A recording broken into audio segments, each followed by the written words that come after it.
श्री स्वामी समर्थ.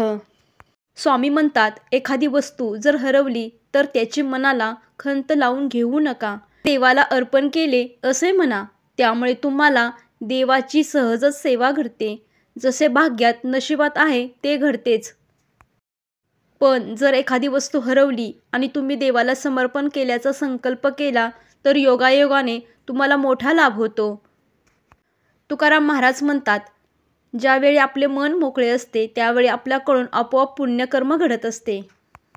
आयुष्याचा शेवटचा मुक्काम कुणीही पाहिलेला नाही, पण असं का म्हणतात की शेवटचा मुक्काम देवाच्या घरी असतो. ज्याला आपण कधीही पाहिलेले नाही पण त्याच्यावर श्रद्धा मात्र असतेच.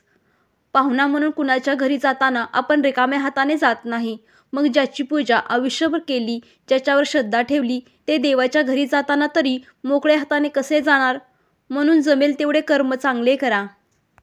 म्हणून जमेल तेव्हा चांगले काम केले पाहिजे. देवाच्या घरी जाताना त्या सत्कर्माची शिदोरी घेऊन जाता येईल ना. श्री स्वामी समर्थ. जय जय स्वामी समर्थ. व्हिडिओ आवडला असेल तर व्हिडिओला लाईक करा, शेअर करा आणि चॅनेलला सबस्क्राईब करा. धन्यवाद.